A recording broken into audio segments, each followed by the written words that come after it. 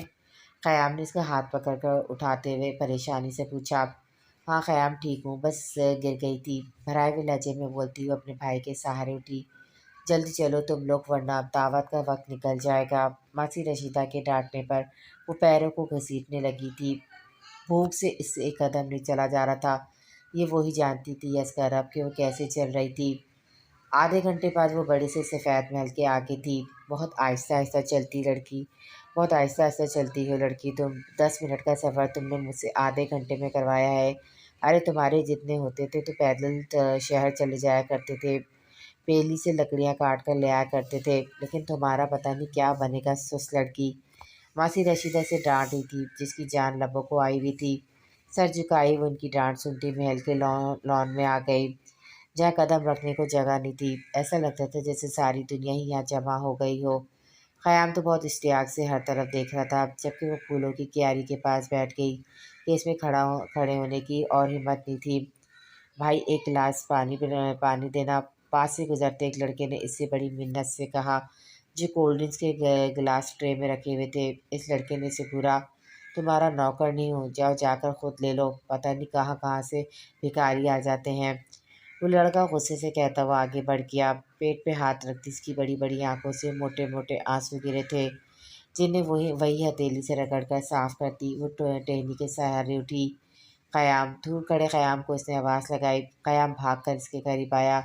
جی آپی، وہ لڑکا اس کی روئی آنکھوں میں دیکھتا پریشانی سے بولا، بیٹا پانی لا دو کہیں سے، بھرائے ہوئے لہجے میں کہتی ہوں، اپنے بھائی سے شرمندہ بھی ہوئی تھی۔ قیام سر ہلا کر بائی سائڈ کو بھاگا۔ اچانک سے شور اٹھا تھا، لوگوں کا ہجوم سا اکٹھا ہونے لگا تھا، لوگوں کے دھکے پہ دھکے لگنے لگے تھے۔ وہ 2 بار نیچے گری تھی، اگر نیچے بیٹھی رہتی تو اسے یقین تھا لوگ اسے کچلتے ہوئے آگے بڑھ جاتے۔ امی، تیسری بار گرنے پر وہ تکلیف سے روئی تھی۔ سب لوگ لان کے ایک طرف بنے اسٹیج کی طرف جمع ہونے لگے تھے۔ لان انتہا سے زیادہ بڑا تھا، اسٹیج کو لال سفید پھولوں سے سجایا گیا تھا، اوپر ریڈ ویلویٹ کے صوفے رکھے ہوئے تھے۔ آپی پانی، قیام نے اس کے ہونٹوں سے پانی لگاتے ہوئے اسے مخاطب کیا۔ وہ ایک ہی سانس میں پانی کا سارا گلاس خالی کر گئی تھی۔ آپی یہ بھی کھائیں، قیام نے تھالی میں رکھی روٹی اس کی طرف بڑھاتے ہوئے کہا۔ وہ روٹی دیکھتے اپنے بھائی کو دیکھنے لگی۔ تم کھا لو، میں اب ٹھیک ہوں۔ اس کے بال انگلی سے چھوتی وہ محبت سے بولی، آپ پہلے کھا لیں، میں بعد میں کھا لیتا ہوں، وہاں اس سائڈ کھانے کا بہت بڑا انتظام کیا ہے آپی، میں ادھر ہی جا رہا ہوں ابھی۔ وہ اسی گود میں پلیٹ رکھ کر کہتا وہ وہاں سے بھاگ گیا۔ وہ مسکرائی، روٹی کی تہہ کھولتی وہ روٹی کے بڑے بڑے لقمے لینے لگی تھی۔ آفرین ہے لڑکی تم پر، سردار آنے والے ہیں اور تمہیں روٹی کی پڑی ہوئی ہے، رکھو اسے نیچے اور اپنے سردار کا اٹھ کر استقبال کرو۔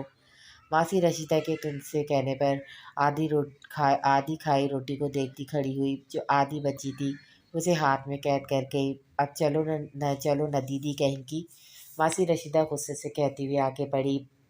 وہ روٹی کو دیکھتی ہوئی اسے پلیٹ میں ہی رکھ گئی، ان کے ساتھ چلتی ہوئی ایک طرف کھڑی ہو گئی۔ سردار غازان تیمور خان زندہ باد، آپ کا استقبال ہے ہم سب کے علاقے میں۔ اس کی لان میں ہوتی انٹی لوگوں میں اشتیاق کی لہر دوڑا گئی تھی، سب لوگ مل کر خوشی سے نعرے لگانے لگے تھے۔ اس نے ہاتھ اوپر اٹھا کر ان کے جوش کا جواب دیا تھا۔ بہت سارے لوگوں میں گرا وہ اسٹیج تک آیا اور اس کے اوپر پھولوں کی برسات کر دی گئی، چہرے پر بیزاری واضح دیکھی جا سکتی۔ انابی ہونٹ پیچھے وہ اپنے باپ کے کان میں کچھ بات کر رہا تھا۔ ہیر نے ایڑیاں اٹھا کر اپنے سردار کو دیکھنا چاہا، لیکن ناکام رہی تھی۔ وہ اب ان سے کچھ بات کر رہا تھا، آواز بہت رعب دار تھی، چہرے پر سنجیدگی سے جائے وہ اپنے لوگوں سے مخاطب تھا، ان کے خلوص کا شکر گزار تھا۔ ہیر تک بس اس کی آواز ہی آ رہی تھی۔ کچھ دیر بعد وہ وہاں سے ہٹ گیا۔ اس کے باپ کے لیے یہ بھی بہت تھا، جس نے آدھا گھنٹہ تو دیا تھا اپنے لوگوں کو۔ آپ ہی ہمارے نئے سردار بہت خوبصورت ہے، ایک دم پرنس جیسے۔ قیام کہیں سے دیکھ آیا تھا، اب اپنی آپ ہی کو بہت اشتیاق سے بتا رہا تھا۔ وہ بیزاری سے کندھے اچکا گئے کہ پہلے سردار نے کون سا ان کے لیے کچھ کیا تھا جو یہ کرتا، اس لیے اسے کوئی دلچسپی نہیں تھی شردار سے۔ تم دونوں یہیں رہنا، وہاں کھانا تقسیم کیا جا رہا ہے، چلو آؤ میرے ساتھ۔ ماسی رشیدہ کی خونخوار آواز پر وہ جلدی سے ماسی کے ساتھ لپکے۔ ماسی کے کہنے پر انہیں بھی کھانا دے دیا گیا۔ شاپر میں ڈال کے وہ تینوں بہن بھائی وہاں سے نکل گئے کہ ان کی بھوکی ماں ان کا گھر انتظار کر رہی تھی۔ ماسی رشیدہ تو وہاں کی خاص ملازمت تھی، اب تو وہ رات گئے تک واپس ہی آتی، وہ اتنی دیر نہیں رک سکتے تھے۔ آپ سردار کو دیکھتی نا حیرت سے دو چار ہو جاتی، یہ لمبا قد، اور آپ کو پتہ ہے ان کی آنکھیں گہری نیلی تھی جیسے انگلش ہیرو کی ہوتی ہے۔ وہ بہت روب سے بول رہے تھے۔ خیام کی تو زبان پر تو آج اپنے سردار کی ہی باتیں تھی۔ بس کر دو خیمی، ہمیں کیا، وہ جیسے بھی ہو، تم قدم جلدی آگے بڑھاؤ، گھر امی راہ دیکھ رہی ہوں گی۔ اسے ڈانٹتی ہوئی دائیں طرف جاتی کچی سڑک کی طرف بڑھی۔ خیام نے خفی سے منہ بسورا۔ گاؤں میں آج سناٹا سا چھایا ہوا تھا، کیونکہ سب لوگ تو سردار محل میں جمع تھے۔ گھر میں قدم رکھتی ہوئی جلدی سے کچن کی طرف آئی، پلیٹوں میں کھانا ڈالتی ہوئی چچی امی کے کمرے میں آئی، جہاں خیام پھر سے شروع ہو چکا تھا نئے سردار کی شان میں قصیدے پڑھنا۔ خیام بس کر دو، اب چلو کھانا کھاتے ہیں۔ نیچے چٹائی پر وہ کھانا رکھتی خیام کو ٹوک گئی۔ نائلہ نے کتنے عرصے بعد دونوں بچوں کے چہرے پر خوشی دیکھی تھی۔ کھانا دونوں بچے کے منہ میں ڈالتی وہ اندر سے روئی۔ ان کے دونوں صحت مند بچے تو کافی کمزور ہو گئے چکے تھے۔ ہیر کتنا کھاتی تھی، ہر وقت اسے کچھ نہ کچھ کھانے کو چاہیے ہوتا تھا۔ وہ کافی صحت مند ہوا کرتی تھی، سب اسے موٹی کہہ کر چڑھایا کرتے تھے، لیکن وہ موٹی کہنے سے چڑھتی نہیں تھی، بلکہ فخر سے گردن اکڑا کر کہتی تھی، کھاتے پیتے گھر سے ہوں، بھوکے گھر سے نہیں ہوں۔ آج وہی ان کی صحت مند بچی سوکھ کر کانٹا ہو چکی تھی۔ کئی کئی دن ان کے فاقوں میں گزر جاتے تھے۔ ان کے شوہر جب زندہ تھے تو زندگی ان پر بہت مہربان تھی۔ اپنی بھتیجی میں تو ان کی جان ہوا کرتی تھی۔ ہر شام اس کے لیے کچھ نہ کچھ بازار سے ضرور لایا کرتے تھے۔ بازار میں جو نیا ڈیزائن آتا نائلہ بیگم سب سے پہلے اپنے ہیر کے لیے خریدتی۔ انہوں نے تو اسے کبھی پرایا سمجھا ہی نہیں تھا، وہ تو اسے اپنی بیٹی ہی مانتی تھی۔ ہیر کے باپ کا انتقال تو جب وہ 2 سال کی تھی تب ہی ہو گیا تھا۔ تب شرجیل صاحب نے اس ننھی جان کو اپنی آغوش میں سمیٹ لیا اور نائلہ بیگم نے اسے اپنی بیٹی بنا لیا۔ ہیر ان دونوں کو بہت لاڈلی ہوا کرتی تھی، لیکن پھر اس لاڈلی بیٹی کو بہت کچھ سہنا پڑا تھا۔ ان کے شوہر شرجیل گورنمنٹ جاب کرتے تھے، اچھی خاصی تنخواہ تھی ان کی، لیکن ایک شام گھر واپس لوٹتے ہی وہ کار کے نیچے آ کر دم توڑ گئے تھے اور اپنے گھر والوں کو زمانے کے بے رحم سہارے پر چھوڑ گئے۔ ان کی شوہر کو وفات ہوئے 1.5 سال ہو چکا تھا، لیکن انہیں ابھی تک پینشن کی رقم نہیں ملی تھی۔ اس کے لیے انہوں نے درخواست بھی دے رکھی تھی، لیکن آج تک کچھ نہ بن سکا۔ امی وہ لوگ بہت رئیس ہیں، اتنی بڑی ان کی کاریں تھی کہ کیا بتاؤں میں آپ کو، اور آپ کو پتہ ہے وہ کاریں تو گنتی میں ہی نہیں آئی تھی۔ قیام پھر سے شروع ہو گیا تھا، جس پر کھانا سمیٹتی ہیر مسکرائی۔ وہ 10ویں کلاس کی طالب علم تھی، آخری بینچ پر اکیلی بیٹھی اپنی نوٹ بک کا خالی صفحہ ڈھونڈ رہی تھی، جو کہ ناممکن تھا کہ نوٹ بک فنش ہو چکی تھی، جبکہ اس کی میم رضیہ کا لیکچر نوٹ کرنا تھا۔ اگر ان کا کوئی لیکچر نوٹ نہ کرے تو وہ بہت بری سزا دیتی تھی اور بےعزتی الگ۔ کھولتے دل سے اس کے بیگ میں جتنی بھی نوٹ بک تھی اس نے سب دیکھ لیا، لیکن کوئی خالی ورق نہ مل سکا اسے۔ آنکھوں میں آئی نمی کو پیچھے دھکیلتی ہوئی کھڑی ہوئی کہ میم رضیہ اسے ہاتھ سے کھڑا ہونے کا کہہ رہی تھی۔ جو لیکچر نوٹ کیا ہے وہ دکھاؤ۔ مس رضیہ کے ترشتی سے کہنے پر وہ سر جھکا گئی۔ میں پاگل ہوں جو بولتی رہتی ہوں، اور تم شہزادیاں گھر سے آتی ہو اور بیٹھ کر چلتی بنتی ہو، انتہائی نالائق ہو تم۔ دفعہ ہو جاؤ میری کلاس سے اور پرنسپل کے آفس چلو ذرا۔ میم رضا نے اس کے سر پر بک مارتے ہوئے چلا کر کہا۔ ساری کلاس منہ پہ ہاتھ رکھے دبی دبی ہنسی ہنس رہے تھے، آنکھوں میں آنسو لیے وہ کانپتے ہاتھوں سے کتابیں بیگ کے اندر رکھنے لگی۔ جلدی کرو سست لڑکی، ایک اور کتاب پڑی تھی اس کے سر پر۔ بیگ کندھے پہ رکھتی وہ مس کے کمرے سے نکل گئی، اپنے پیچھے تمسخرانہ نظریں وہ اچھے سے محسوس کر رہی تھی۔ گراؤنڈ میں بیٹھی وہ چادر سے نکلے بال درست کرنے لگی تھی، آنکھوں سے کئی آنسو بے وقت اس کے گالوں پہ لڑکے تھے۔ کچھ ہی دیر میں سے پرنسپل کا بلاوا بھی آ گیا تھا۔ بہت شکایتیں مل رہی ہیں مجھے تمہاری، آخر تم پڑھائی کو سیریس کیوں نہیں لے رہی ہو؟ یہ لاسٹ وارننگ ہے، اب اگر تمہاری کوئی بھی شکایت آئی تو میں تمہیں اسکول سے فارغ کر دوں گی، اب دفعہ ہو جاؤ۔ اسے اونچ سر جھکائے دیکھا پرنسپل میم نے کافی غصے سے کہا۔ سر جھکائی وہ وہاں سے نکلتی ہوئی باہر مین سڑک پر آ گئی۔ آنکھوں میں آنسو تیر رہے تھے، لیکن اسے انہیں باہر نہیں آنے دیا۔ آنکھیں چپک چپک کر آنسو روکتی وہ لب بیچ گئی۔ سڑک پر گول گپے کی ریہڑی دیکھ کر وہ وہیں تھم گئی تھی۔ چاچو آپ میرے لیے گول گپے نہیں لائے جائیے، میں نہیں بولتی آپ سے، آپ جانتے نا گول گپے اگر نہ کھاؤں تو مجھے نیند بھی نہیں آتی۔ سینے پہ ہاتھ باندھ کر منہ بسور کر کہا گیا تھا۔ سوری بیٹا، باہر بارش تھی تو مجھے کوئی گول گپے بیچنے والا نہیں ملا، لیکن کل میں اپنی بیٹی کے لیے ڈھیر سارے گول گپے لاؤں گا، ٹھیک ہے؟ کان پکڑے اس کے چاچو نے معذرت کی۔ سچ چیکی تھی مجھ میری جان، اس کی چاچو نے اسے سینے سے لگاتے ہوئے لاڈ سے کہا تھا۔ آنکھوں میں رکے آنسو بہہ نکلے تھے۔ چاچو، آپ کی ہیر نے پورے سال سے ان گول گپوں کا ذائقہ نہیں چکھا، آپ کیوں چلے گئے ہمیں بے سہارا چھوڑ کر؟ آپ تو کہتے تھے ہیر کی آنکھوں میں آپ کبھی ایک آنسو نہیں آنے دیں گے، لیکن آج آپ دیکھ لیں، آپ کی ہیر کی آنکھوں میں سوکھتی ہی نہیں ہے۔ ہر کوئی مجھے ڈانٹتا ہے، مارتا ہے کہ کون ہے جو اس کی سائڈ لے گا۔ آپ واپس آ جائیں یا ہم تینوں کو بھی اپنے پاس بلا لیں۔ ہتھیلیوں سے صاف کرتی وہ خود سے بڑبڑا رہی تھی، بلکہ اپنے چاچو سے مخاطب تھی۔ اپنی طرف دو لوفر لڑکوں کو دیکھتا دیکھا وہ چادر کو اچھے سے ماتھے پہ کرتی بھاگنے سے انداز میں وہاں سے نکلی۔ مزے سے سوئمنگ کرتا وہ بد مزہ ہوا۔ اس کا فون مسلسل رنگ کر رہا تھا۔ ناک چڑھا کر وہ گون پہنتا وہ فون پکڑتا بیزاری سے فون کو پانی میں چھال گیا تھا۔ نان سینس، غصے سے بولتا وہ روم میں آیا۔ بلیک کلر کی شرٹ، نیچے بلیک ہی پینٹ پہنے وہ خود پر ڈھیر سارے پرفیوم چھڑکتا ہوا باہر آیا۔ وہ بہت نک چڑھا ہر وقت تیار رہنے والا شخص تھا۔ اپنے کپڑوں پر وہ ہلکی سی بھی سلوٹ برداشت نہیں کرتا تھا۔ وہ تو سوتے وقت بھی نئے کپڑے پہن کر سوتا تھا۔ آئیے سردار بیٹا، کیا کھائیں گے آپ؟ اس سے نیچے آتا دیکھ کر نوشین بیگم نے مصنوعی محبت سے پوچھا۔ مہرینہ اور شزرا نے چونک کر اپنے ہینڈسم کزن کو دیکھا جس نے آج تک انہیں مخاطب نہیں کیا تھا۔ نتھنگ، بھاری آواز میں کہتا وہ اپنے باپ کے کمرے کی طرف چلا گیا۔ نخرے تو پہلے ہی 7ویں آسمان تک پہنچے ہوئے تھے، اب تو سردار بن گیا ہے، اب کہاں کسی کو دیکھے گا وہ؟ ماہین بیگم نے جلے دل سے کہا، جس پر نوشین نے بھی سر ہلا کر تائید کی۔ ویسے امی نخرے تو بنتے ہیں سردار کے، اتنا خوبصورت، اوپر سے اتنے پڑے ہیں کہ آس پاس تو کیا دھور تک ان کا کوئی جتنا نہیں پڑا، پھر قسمت نے انہیں سردار کے رتبے پہ فائز کر دیا، تو نخرے تو بنتے ہی امی۔ مہرینہ نے ہاتھوں پر مہندی لگاتے ہوئے ماں کی بات کے جواب پر کہا۔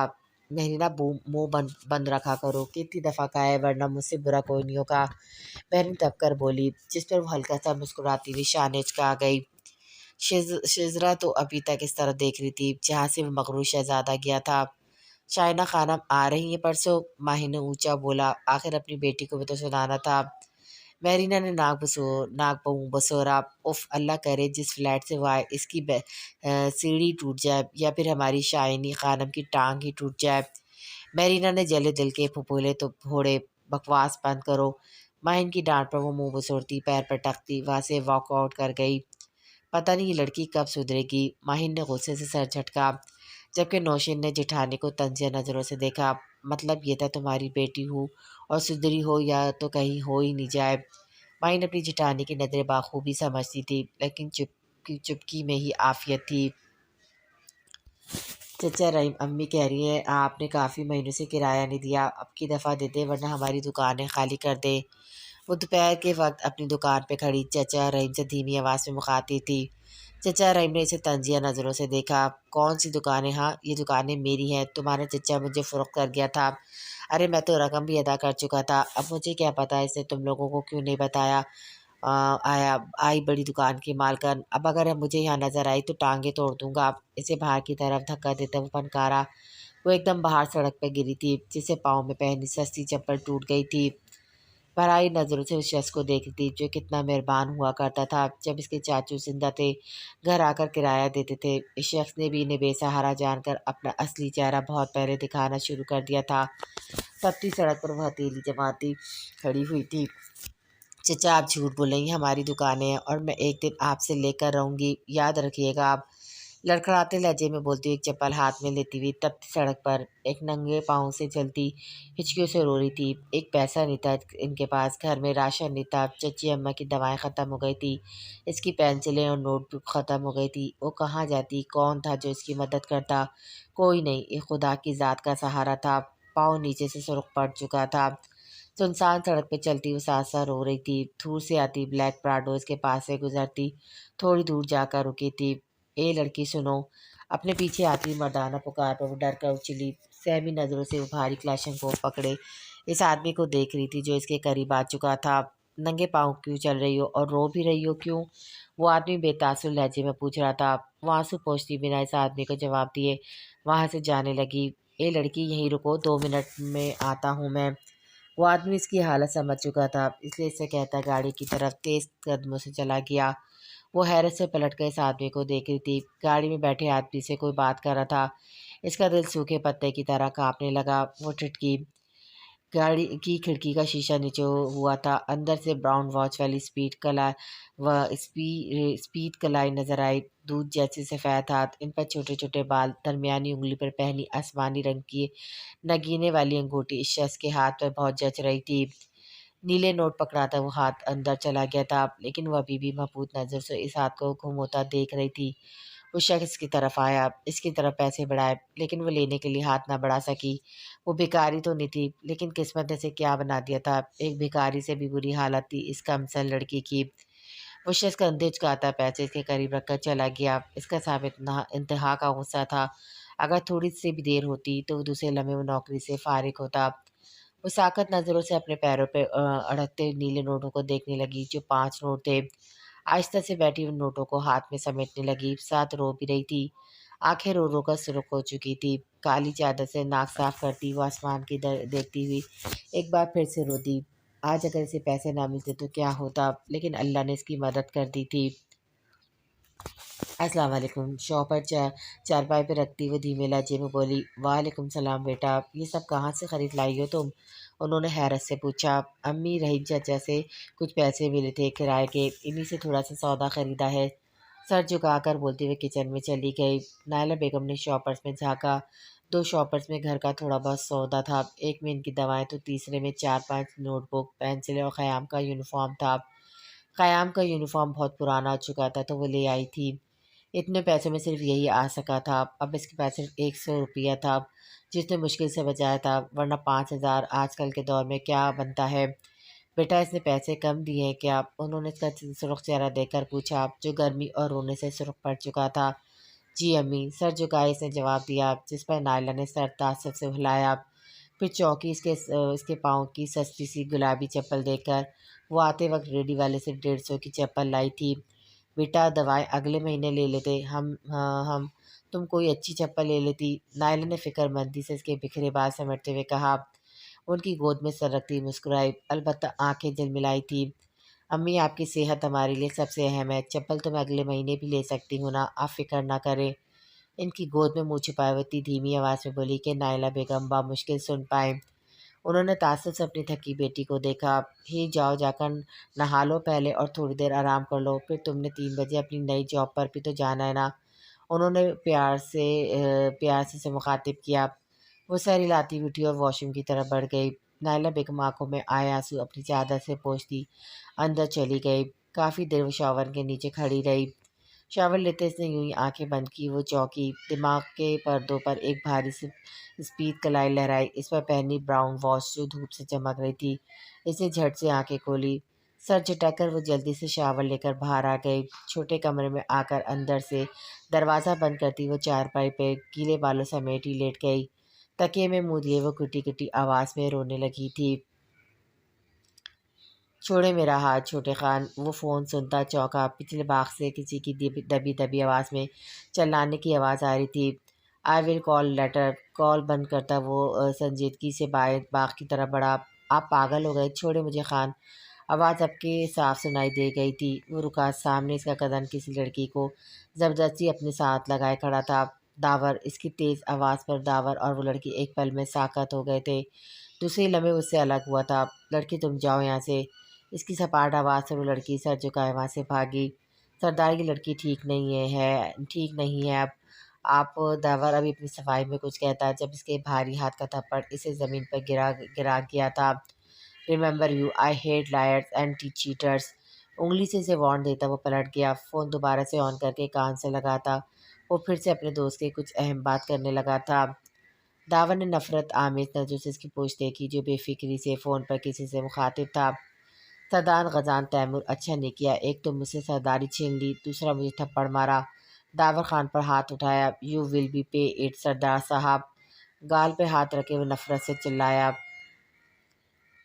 پہلے اپنی حرکتیں درست کرو پھر کسی اور کو مدد سکھانا۔ مائی ڈیئر برادر۔ میرینا کی طنزی آواز پر پلٹ کر اپنی جانب کو دیکھتا اس کے قریب جارحانہ قدموں سے بڑھا۔ سردار غزان خان، اسے اپنی طرف بڑھتا دیکھ کر وہ تنزیہ چلائی، جس پر داور خان وہی ساکت ہو گیا۔ اگر مجھے ٹچ بھی کیا نا، ابھی آواز لگاؤں گی سردار جی کو۔ سینے پہ ہاتھ باندھ کر وہ مسکرا کر بولی، تمہارا تو پیدا ہوتے ہی گلا دبا کر مار دینا چاہیے تھا مجھے۔ وہ پھنکارا، میرا بھی یہی دل کرتا ہے، میں تمہارا گلا دبا دوں یا پھر تمہیں زہر دے دوں، جان چھوٹے زمین کی، تم جیسے انسان سے۔ نخوت سے بولتی وہ وہاں سے واک آؤٹ کر گئی، جبکہ داور مٹھیاں بچ کر ضبط سے دانت پہ دانت جما کر رہ گیا۔ پہلے سردار کا کچھ کرنا ہوگا، پھر تو تمہیں تمہاری اصلی جگہ دفع کروں گا۔ وہ غصے سے چلاتا باہر نکل گیا۔ سردار محل میں ایک ساتھ بہت ساری گاڑیاں داخل ہوئی تھی۔ سیب کھاتی مہرینہ نے گاڑی سے نکلتی قیامت کو گھورا، اس کا تو ایکسیڈنٹ بھی نہیں ہوتا۔ مہرینہ کے نخوت سے کہنے پر شزرا نے اسے کونی ماری۔ نزاکت سے گاڑی سے باہر نکلتی شائنہ خانم کو کچھ لوگوں نے پیار سے تو کچھ نے حسد سے دیکھا تھا۔ گلابی پیروں تک آتی فراک، نیچے وائٹ چوڑی دار پاجامہ، سر پر وائٹ بڑا سا شفون کا کڑھائی والا دوپٹہ، بال کھلے ہوئے تھے جو اس لڑکی کے حسن میں چار چاند لگا رہے تھے۔ وہ لڑکی اپنے حسن میں اپنی مثال آپ تھی۔ نزاکت سے چلتی وہ سب بڑوں سے بہت احترام سے ملی تھی۔ کیسی ہو میرینہ تم؟ وہ میرینہ کے قریب آتی مسکرا کر نرم آواز میں بولی، ابھی تک تو ٹھیک تھی شائنہ خام، لیکن اگلی گھڑی کا کوئی بھروسہ نہیں۔ وہ ہون سیب کھاتی اپنے لاپرواہ سے انداز میں بولی، گڈ۔ شائنہ خانم مسکرا کر کہتی سب بڑوں کے ساتھ اندر کی طرف بڑھ گئی، اس کے تو دانت ہی ٹوٹ جائیں گے، گڈ، بڑی آئی مس کہیں کی۔ غصے سے سر جھٹکتی وہ اسمبلی پہ ٹٹکی۔ سامنے سے کوئی اور نہیں، سردار خان غیزان تیمور چلا آ رہا تھا۔ پیچھے پانچ چھ مرد تھے جس کی حفاظت کے لیے زبردستی تیمور خان نے رکھے ہوئے تھے۔ White shirt, brown pant, brown ہی چوڑی واچ باندھے، براؤن ہی شوز پہنے وہ شخص اپنی نیلی آنکھوں سے کسی کو بھی گھائل کر سکتا تھا۔ وہ بالکل اپنی ماں پر گیا تھا۔ اس کی ماں مصر کی رہنے والی تھی، وہ اب بھی وہی رہتی تھے، لیکن وہ غزان اور تیمور کے ساتھ کیوں نہیں رہتی تھی؟ سردار اس کے سامنے آ کر سر جھکا کر احترام سے بولی، اس نے فقط سوالیہ آئی عبروج کا ہے، بولو۔ وہ بے تاثر لہجے میں بولا، مجھے نا آپ سے ٹائم پوچھنا تھا۔ جب کوئی بات نہ سوجی تو وہ جلدی سے اس کی واچ دیکھ کر بھوکلا گئی۔ سردار نے آنکھیں سکڑ کر اپنی چھوٹی سی کزن کو دیکھا، پھر موبائل میں ٹائم دیکھ کر اسے بتاتا وہ آگے بڑھ گیا، ہائے کیا خوشبو لگاتے ہیں، پتہ نہیں کون سی لگاتے ہیں، پتہ کرنا پڑے گا میرینہ۔ دل پہ ہاتھ رکھ کر وہ خاص لوفرانہ انداز میں بولتی، سامنے سے آتے اپنے باپ کو دیکھ کر چپ ہوئی، پھر وہاں سے بھاگ نکلی، جبکہ باپ نے بیٹی کی حرکت سے فقط صرف دانت ہی پیسے۔ اسے 3 سے 7 بجے تک فروٹ پیک کرنے والی فیکٹری میں جاب ملی تھی، مہینے کی 5,000 سیلری طے ہوئی تھی۔ فروٹ کو ڈرائی کلین کرنا، پھر ان پر مختلف قسم کے کیمیکل کا استعمال کرنا، انہیں پیک کرنا، یہ تھی اس کی جاب۔ رات کے 8 بجے وہ روڈ پر بس کے انتظار میں تھی، وہ لیٹ ہو چکی تھی، دور دور تک کسی گاڑی کا نام و نشان تک نہیں تھا۔ کانپتے قدموں سے وہ بھی روڈ کی طرف دوڑنے لگی تھی، آنکھوں میں نمی بھی تیرنے لگی تھی۔ اس کے پاس 500 روپے تھے جو آج اسے ملے تھے، وہ بھی روڈ کراس ہی کرنے لگی تھی جب 2 بائک سوار ایک دم سے اس کے سامنے آئے تھے۔ وہ چیختی ہوئی پیچھے ہوئی، ہاں بچی ڈر گئی باس۔ پیچھے بیٹھے آدمی نے کہکمہ لگاتے ہوئے مسخرہ خیز انداز میں کہا، پرانی لیدر کے بیگ پر وہ پکڑ مضبوط کرتی ان کے قریب سے گزرنے لگی تھی جب پیچھے بیٹھے آدمی نے اس کا بیگ ایک جھٹکے سے چھینا تھا۔ وہ کھلے منہ سے بیگ کو ان کے ہاتھوں میں دیکھتی ان کے قریب آنے ہی لگی تھی جب وہ ایک دم سے وہاں سے فرار ہوئے تھے۔ ساکت سی وہ روڈ پہ کھڑی رہ گئی، جیسے ہلنے کی ساکت نہ بچی ہو۔ اس کا بیگ تو اس کے لیے بہت قیمتی تھا، وہ بیگ اس کے چاچو اس کے لیے لایا تھا۔ بیگ تو ایک طرف رہ گیا، اس میں ایک اکلوتا 500 کا نوٹ تھا، اس میں چچی کی شوگر کی میڈیسن تھی، اس میں قیام کے لیے تھوڑا سا فروٹ تھا، جو فروٹ تھوڑا سا خراب ہوتا تھا کمپنی وہ فروٹ اپنے ورکرز کو دے دیتے تھے۔ وہ آج کتنی خوش تھی کہ ایسے کوئی خوشی راز نہیں آنی تھی۔ بھرائی آنکھوں سے وہ پورے قد سمیت سڑک پر گری تھی۔ مجھے میرا بیگ دے دو پلیز۔ ہونٹوں میں ہلکی سی بڑبڑاہٹ ہوئی تھی۔ دوسری پل وہ آنکھیں موندے فرش پہ گر گئی، اس کا بی پی شوٹ کر گیا تھا۔ دور سے آتی گاڑی اس کے وجود سے کچھ قدم دور رکی تھی، اندر سے ایک عورت بھاگتی اس کے قریب آئی تھی، سنیے جی یہ لڑکی تو بے ہوش پڑی ہے۔ اس عورت نے اپنے شوہر سے کہا، چلو ہاسپٹل چھوڑ جاتے ہیں، جوان لڑکی اسے یوں روڈ پر چھوڑنا ٹھیک نہیں۔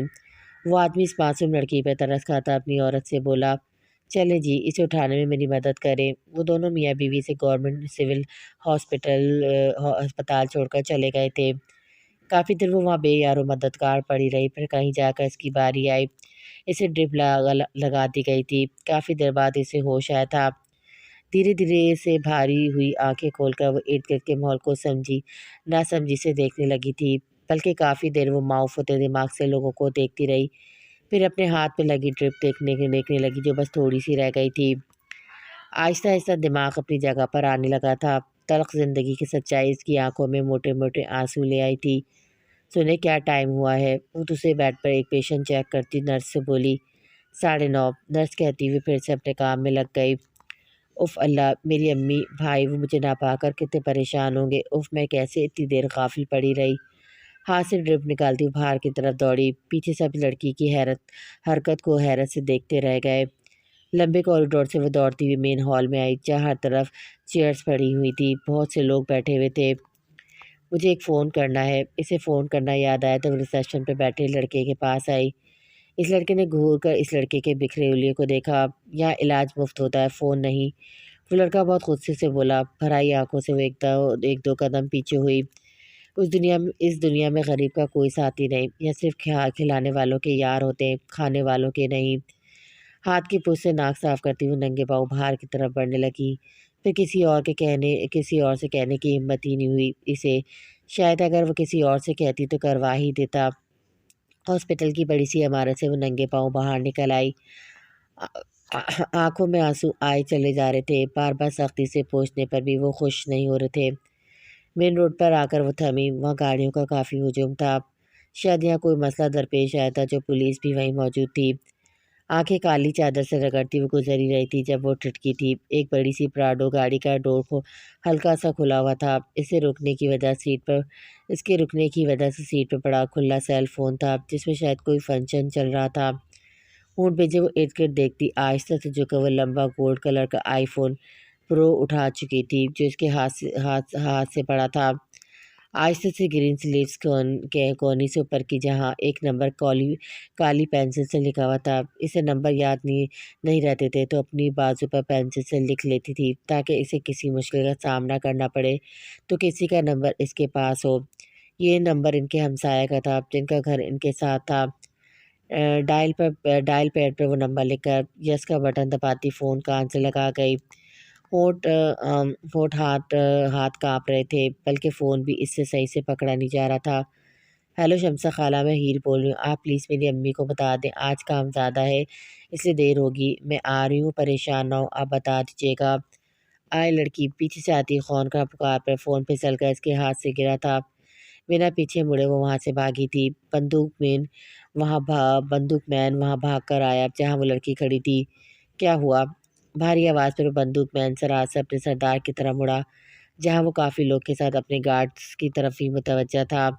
صاحب، ایک لڑکی آپ کے فون سے کچھ چھیڑ چھاڑ کر رہی تھی، شاید کوئی چورنی تھی، بھاگ گئی اس کچے کی طرف، لیکن آپ کا فون بھی گرا گئی، دیکھیں اسکرین ٹوٹ گئی ہے۔ اس آدمی نے جلدی ڈر کر بتاتا وہ گولڈ کلر کا فون اپنے سردار کی طرف بڑھا گیا۔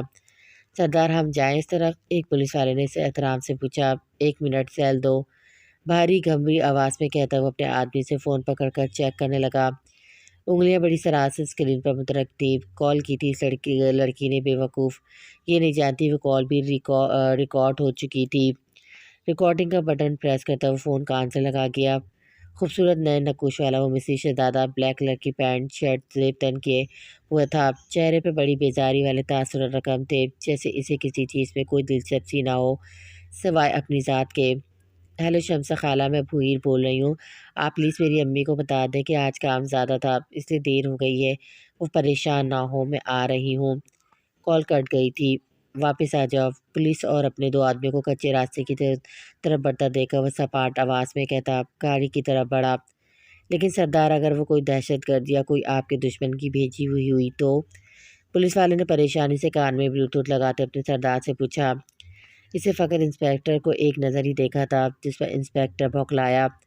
اوکے، جیسے آپ کی مرضی، وہ پولیس والا کہتا جلدی سے اپنی گاڑی کی طرف بڑھ گیا۔ ہیلو خزان تیمور خان اسپیکنگ، اگر فارغ ہو تو مجھے کال کر لیجیے گا، کسی کو خفی بھرا وائس میسیج بھیجا گیا تھا۔